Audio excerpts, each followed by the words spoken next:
आज के वीडियो के अंदर आप लोगों को बताया जाएगा कि किस प्रकार जामवंत ने हनुमान को अपने बल के बारे में बताया, साथ ही कहा कि तुम ही सिर्फ इस समुद्र को पार कर सकते हो। तो दोस्तों वीडियो पूरा जरूर देखें। आप लोगों को बता दें कि यह है किष्किंधा कांड का सबसे अंतिम अध्याय है। कल से हम रामायण के सुंदरकांड की शुरुआत करेंगे। तो दोस्तों चलिए शुरू करते हैं। अगर चैनल पर नहीं हो तो सब्सक्राइब जरूर करें।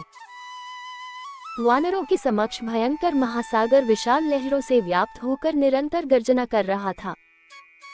समुद्र तट पर बैठकर वे विचार विमर्श करने लगे। युवराज अंगद निराश होकर बोले, सीता जी को खोज पाने में हम लोग सर्वथा निष्फल रहे हैं। अब हम लौटकर राजा सुग्रीव और रामचंद्र जी को कैसे मुख दिखाएंगे। निष्फल होकर लौटने से तो अच्छा है कि हम यहाँ अपने प्राण त्याग दें। इस पर बुद्धिमान हनुमान जी ने कहा, तारानंदन, तुम युद्ध में अपने पिता के समान ही अत्यंत शक्तिशाली हो। अत्यंत बुद्धिमान होते हुए भी तुम इस तरह से निराशा की बातें कर रहे हो, ये तुम्हें शोभा नहीं देता। इस प्रकार से उनका विचार विमर्श चल ही रहा था कि वहां पर गृद्धराज संपाति आ पहुंचा। वानरों को देखकर वह बोला, आज दीर्घकाल के पश्चात मुझे मेरे कर्मों के फल के रूप में ये भोजन प्राप्त हुआ है। मैं एक एक करके वानरों का भक्षण करता जाऊंगा।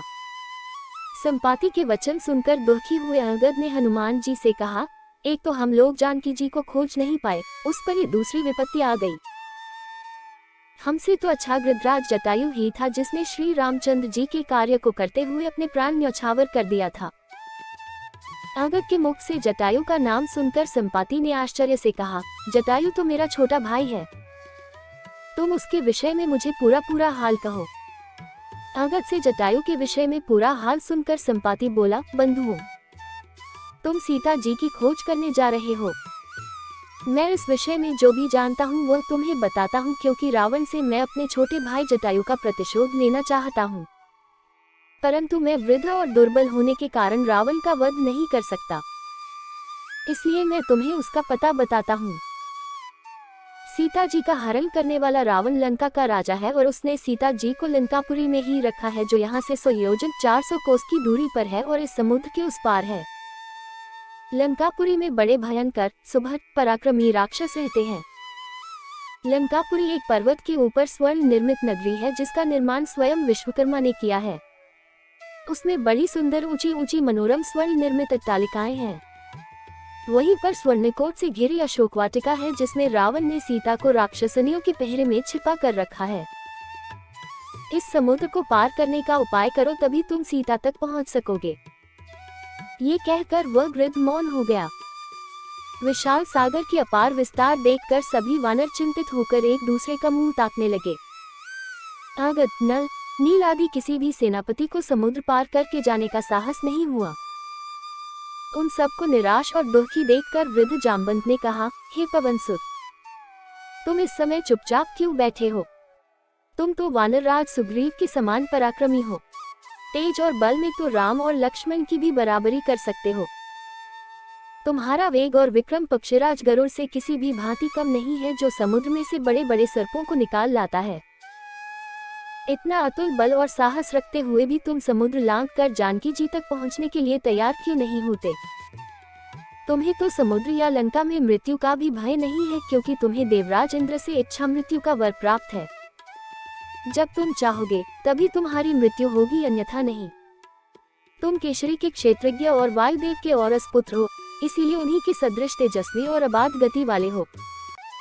हम लोगों में तुम ही सबसे अधिक साहसी और शक्तिशाली हो, इसलिए उठो और इस महासागर को लांघ जाओ।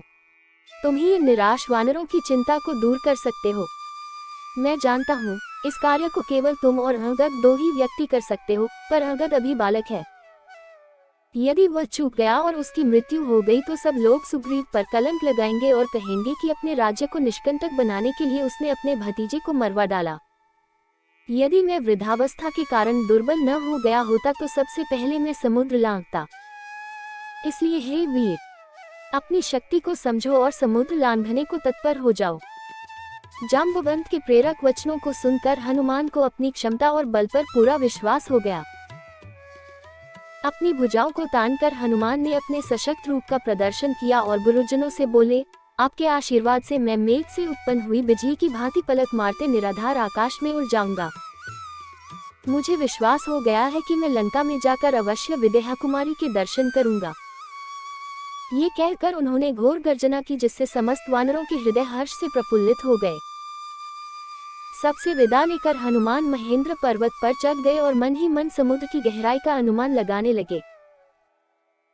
आप लोगों को बता दें, आज किष्किंधा कांड समाप्त हो चुका है। कल से हम रामायण के सुंदरकांड की शुरुआत करेंगे। तो दोस्तों, वीडियो को शेयर जरूर करें। जैसा कि आप लोग डेली देख रहे हैं, हमने आप लोगों को रामायण के लगभग सभी जो महत्वपूर्ण अध्याय हैं उनके बारे में बताया है। तो आप लोग हमारा सपोर्ट जरूर करें, साथ ही हमारे चैनल को सब्सक्राइब जरूर करें।